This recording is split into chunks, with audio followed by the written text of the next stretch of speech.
वज़ीर आला केपी के अली अमीन गंडापुर ने एक इंटरव्यू दिया और उस इंटरव्यू को तकरीबन अब तक जो है वो 72 घंटे गुजर चुके हैं। उसमें उन्होंने सारी सदीक जान साहब सूरत हाल बताई कि किस तरह से जो 22 अगस्त का जलसा था पीटीआई का वो उन्होंने मुलतवी हुआ, सब कुछ हुआ। फिर उसके बाद नून लीग का उस पर कोई रिएक्शन नहीं आया, खामोशी है बिल्कुल। बिल्कुल आप सही कह रहे हैं। नून लीग को सांप सूंघ गया और बंद कमरे की बात इमरान खान का सबसे तगड़ा खिलाड़ी जो है वो बाहर ले आया। और अली अमीन गंडापुर साहब ने बड़ी जुर्रत का वैसे मुजाहरा किया कि बड़े दबंग अंदाज से उन्होंने सारी बात बता दी है और इससे आपको अंदाज़ा होता है कि चीज़ें किस तरफ और किस तरह चल रही हैं और किस तरफ जा रही हैं। देखें, पहले तो हम अपने देखने वालों को, शायद बहुत से हमारे देखने वालों ने शायद वो इंटरव्यू मिस कर दिया हो, तो मैं ज़रूर बता देता हूँ कि अली अमीन गंडापुर साहब ने उसमें क्या क्या कहा है। एक तो अली अमीन गंडापुर साहब ने कहा कि मकाफ़ात अमल है कि एक तरफ तो इमरान खान साहब से मिलने नहीं दिया जा रहा था, बात नहीं करने दी जा रही थी, लेकिन जब ये जलसा मुलतवी कराना था तो फिर मिन्नतें तरले की गई। और उन्होंने कहा कि उन्होंने एक और बात कैटेगोरिकल रिफ्यूज़ कर दी है, उन्होंने ये बयानिया मुस्तरद कर दिया है और इसको झूठ करार दे दिया है, गलत बयानी करार दे दिया है। जो ये कहा गया हुकूमत की तरफ से कि हमने रब्ता किया अली अमीन गंडापुर से बिल्कुल या पीटीआई से, तो तू कौन मैं खाम खा, पल्ले नहीं धेला तो कर दिए मेला मेला, आपकी इतनी हैसियत और औकात नहीं है, क्या पिद्दी और क्या पिद्दी का शोरबा। आप जो है वो आप दावा कर रहे हैं कि आपने रब्ता किया और जलसा मंसूख करवाया है। तो अली अमीन गंडापुर ने ना बता दिया है कि मामला क्या हुआ। एक तो उन्होंने बताया कि ज़ाहिर है 22 अगस्त को मुबारक सानी केस चल रहा था और एक हसास सूरत हाल थी, और फिर उन्होंने कहा कि उनसे इस्टेब्लिशमेंट ने रब्ता किया अली अमीन गंडापुर साहब से, और साथ उन्होंने ये भी कहा अली अमीन गंडापुर साहब ने, उन्होंने कहा कि अगर मुझसे रब्ता किया गया तो मैं वज़ीर आला हूँ, एक सूबे का चीफ एग्जीक्यूटिव हूँ, अगर मुझसे रब्ता किया गया तो फिर वो हाई लेवल पर रब्ता किया गया। यानी को नीचे किसी ने रब्ता नहीं किया। तो कहते हैं मुझसे रब्ता किया गया और मुझे कहा गया कि आप खान से मिलें और उन्हें कायल करें। वो कहते हैं मैंने इनकार कर दिया। कहते हैं मैंने इनकार कर दिया कि मैं केपीके से नहीं निकल सकता। उसकी वजह यह है कि मैंने लीड करना है लोगों को, आवाम को, तो लिहाजा मैं तो ये नहीं कर सकता। तो कहते हैं उसके बाद मुझे कहा गया कि आप क्यों फ़ोन पे बात करा देते हैं। कहते हैं मैंने उस पर भी इनकार कर दिया। मैंने कहा जी डीप फेक आजकल टेक्नोलॉजी है और आप पता नहीं किसको आगे बात कराएं और मैं नहीं कर सकता। कहते हैं कि मैंने कहा कि आप इमरान खान को यहाँ ले आएँ, तो वो कहते हैं ज़ाहिर है नहीं लाना था यहाँ पे, पेशावर कहाँ लाना था बात करने के लिए। खैर कहते हैं फिर मैं इस हद तक आ गया कि मैंने कहा चलिए वीडियो कॉल पे बात करवा दें। लेकिन उन्होंने ये भी इंकशाफ किया कि सिर्फ अली अमीन गंडापुर साहब ने, दीगर भी पीटीआई की लीडरशिप के साथ रब्ता किया गया, और जिसमें उन्होंने कहा कि फिर ये तय हुआ कि बैरिस्टर गौर साहब को जो है वो इमरान खान साहब से मिलवाया जाए, बैरिस्टर गौर साहब को और आज़म सवाती साहब को, उनको मिलवाया गया। और उन्होंने ये भी कहा अली अमीन गंडापुर साहब ने कि खान के जो है वो पाँव पकड़ने के लिए जेल के दरवाजे खोल दिए गए। उन्होंने मेयर बुखारी साहिबा को इंटरव्यू देते हुए ये भी इस तासुर को भी रिजेक्ट किया कि उन्होंने कोई लचक दिखाई अली अमीन गंडापुर ने। उन्होंने कहा मैंने तो कोई लचक नहीं दिखाई, मेरी तरफ से तो तैयार था सब कुछ, करेनें तैयार थीं, टीमें तैयार थीं, लोग तैयार थे और हमने तो दबंग तरीके से जाना था। और ये भी अली अमीन गंडापुर साहब ने अभी ये कहा है 8 सितंबर के हवाले से, उन्होंने कहा कि मैंने इमरान खान को ये कहा है कि अब आपने 8 सितंबर के जलसे पे बात नहीं करनी। अच्छा, क्यों? उन्होंने कहा जी आप छोड़ दें, आपने कोई तबसरा नहीं करना, इसलिए कि उस दिन कुछ भी हो सकता है, खुदा न खासा तसादुम भी हो सकता है, ये आप पे केस ना बनाएंगे, आपकी कॉल थी। उन्होंने कहा जी आप छोड़ दें, 8 सितंबर को अब धमाल होगी और धमाली जो है ये हुकूमत होगी और हम सिर्फ धमाल देखेंगे। तो ये सारी बातें अली अमीन गंडापुर साहब ने की हैं। देखें, इससे एक बात तो अब यानी इतनी ओपनली अली अमीन गंडापुर साहब जो हैं उन्होंने बात खोल के रख दी है कि इस्टेब्लिशमेंट ने रब्ता किया, इस्टेब्लिशमेंट ये चाहती थी कि ये जलसा मुलतवी किया जाए और मुलतवी किया जाए। फिर देखें अब पीटीआई ज़ाहिर है इस मामले को आगे लेकर जा रही है। अब 8 सितंबर के जलसे की तैयारियां ज़ोर शोर से जारी हैं और वो लोग जो ये समझते हैं कि जनाब वो पहले 2-3-4 बार जलसों की तारीखें मनसूख हुई हैं, मुलतवी हुई हैं, तो लोग नहीं निकलेंगे, मैं उनसे इत्तफाक नहीं करता। लोग तो निकलेंगे और 22 अगस्त को जितने लोग निकले उससे डबल लोग निकलेंगे ना, चीज़ें और तरफ जा रही हैं। अब आप देखें कि ये जो PWD वाले मुलाजमीन हैं, हाँ बिल्कुल, यूटिलिटी स्टोर वाले मुलाजमीन हैं, और जो इस वक्त तनख्वाहदार तबका है, जो किसान है, जो मजदूर है, जो ताजिर है, क्या उनको ये मैसेज नहीं जा रहा कि इस हुकूमत को अगर गिराना है तो फिर तहरीक इंसाफ का साथ देना पड़ेगा, कि तहरीक इंसाफ को जितना स्ट्रेंथन करेंगे उतनी जल्दी हुकूमत गिरेगी।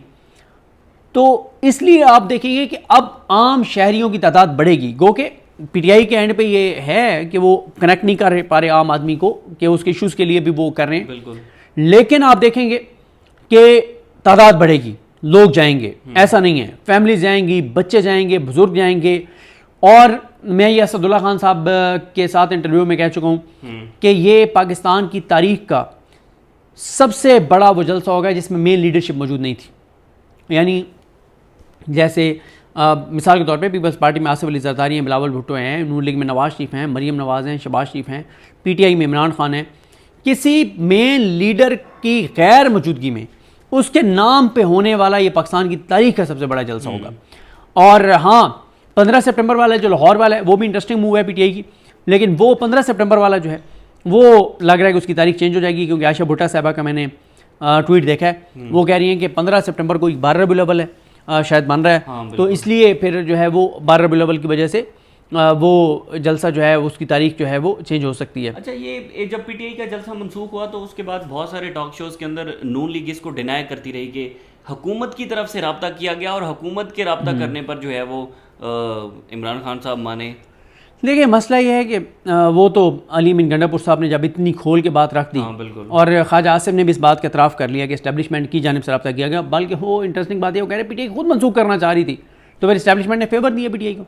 दूसरी बात यह है कि वो कह रहे हैं कि पीटीआई को इससे नुकसान हुआ है, उन्होंने ये जलसा जो है ना मुलतवी किया। तो राना सनौला तो यहाँ तक कह रहे हैं कि सुबह 7 बजे मुलाकातें की नहीं जाती, करवाई जाती हैं। नून लीग से बेहतर किसको पता है कि जेलों के मामला क्या होते हैं। अब मरीम नवाज साहब हैं ना, वज़ीर आला पंजाब हैं, अडयाला जेल उनके अंडर है, तो बताएं ना कौन गया, कैसे गया, किसने कहा है, बताएं ना।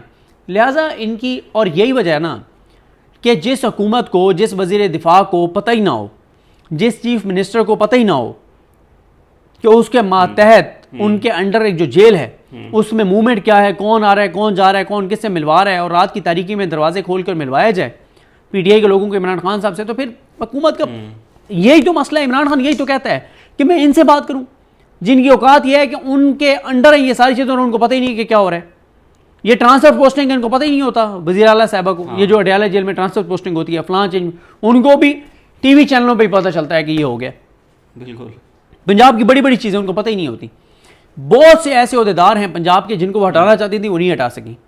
मरीम नवाज नहीं हटा सकी। अच्छा, वो इस वक्त किसी एसएचओ का भी तबादला नहीं कर सकी। अच्छा, मतलब किसी एसएचओ से मुराद ये है, किसी एसएचओ से मुराद ये है कि अगर कोई ऐसा जहां पे उसको किसी एसएचओ का लगवाया गया है, किसी ने लगवाया है, इदारों ने लगवाया, उसको नहीं हटा सकी वज़ीर आला होके भी।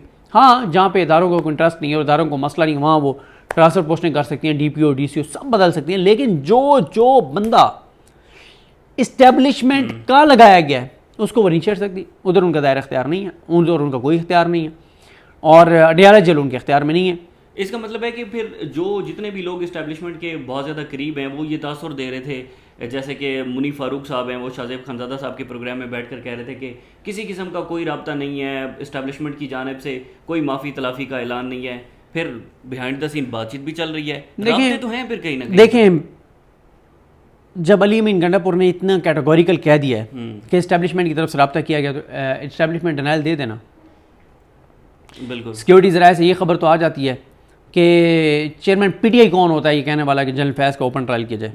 तो फिर उसके जवाब आया ना 2 दिन बाद, उसने कहा कि मैं पाकिस्तान की सबसे बड़ी सियासी जमात का सरबराह हूँ, ये होता हूँ मैं, ये बात कहने वाला। और दूसरा, पीटीआई की जानिब से इंतज़ार हुसैन पंजोता या नहीं मैदर पंजोता को मैं सुन रहा था, उन्होंने अच्छी बात की। उन्होंने कहा अगर तो आप रहते हैं इसमें फ़ौज की अंदरूनी एहतसाब की हद तक, हमें कोई मसला नहीं था, आप उसको करें जैसे मर्जी ट्रायल कर रहे हैं जनरल फैज़ का। लेकिन जब आप ये कहेंगे कि जनरल फैज़ के इमरान खान से राब्ते थे और इमरान खान को जो है वो आप जनरल फैज़ को आप जो है वो उनके इमरान खान से राब्ता इस्टेब्लिश करके और इमरान खान को मिलिट्री कोर्ट में लेके जाएंगे, तो फिर हम इसका मुतालबा करेंगे कि आप ओपन ट्रायल करें इमरान खान का। हाँ। अब जावेद चौधरी साहब कह रहे हैं कि विदिन 1 वीक इमरान खान का जो है वो मिलिट्री ट्रायल शुरू होगा, ओपन होगा, तो अच्छी बात है, करें शुरू। हम भी चले अटेंड करेंगे, देखेंगे कि क्या आप उसमें से निकालते हैं और क्या आपके पास चीज़ है। देखें, अभी तक तो 9 मई के हवाले से इमरान खान का डायरेक्ट इनडायरेक्ट जो है वो तल्लुक़ के हवाले से एक लफ्ज़ का एविडेंस भी किसी अदालत में पेश नहीं किया जा सका। बिल्कुल ऐसे ही है। ट्रायल कोर्ट हो, हाई कोर्ट्स हो, सुप्रीम कोर्ट हो, एक लफ्ज़ का एविडेंस नहीं पेश कर सके। तो देख लेते हैं, अगर आप कोई नई चीज़ आ गई है तो देख लेते हैं, लेकिन अभी तक ऐसा लगता नहीं है। और इसीलिए आप देखें कि कोई फ़ैसले भी सिवाय एक गुजरांवाला से फ़ैसला करवाया गया भोंडा सा, और वो भी गलत फ़ैसला हुआ है। उसके अलावा पाकिस्तान की किसी अदालत में अभी तक 9 मई का फ़ाइनल कोई फ़ैसला जो है वो नहीं हुआ। हाँ, जो बरीयत वाले हैं 2-3 फ़ैसले किए हैं, जज मोहम्मद अब्बास जो हैं सरगोदा वाले ATC के, उन्होंने फैसले किए, दबंग फैसले किए, ज़बरदस्त, पढ़ने के लायक हैं वो फैसले। अच्छा, ये एक बात बड़ी ट्विटर के ऊपर डिस्कस हो रही थी कि भाईजान अब तहरीक इंसाफ ने तीसरी मरतबा अब जलसे का ऐलान किया, पहले 2 मरतबा जो है वो मनसूख होता रहा, लेकिन अब PTI ने बूझ कर किया। कारकुनान मायूस हैं, बड़ी एक कंपेन चलाई जा रही है। नहीं, वो मैंने आपको ये कहा ना कि ये सिर्फ मुहिम क्या तक है, 8 सितंबर को आप देख लेंगे कि सूरत हाल क्या होगी। ठीक है जी, बहुत बहुत शुक्रिया। सिद्दीक जान साहब हमारे साथ मौजूद थे।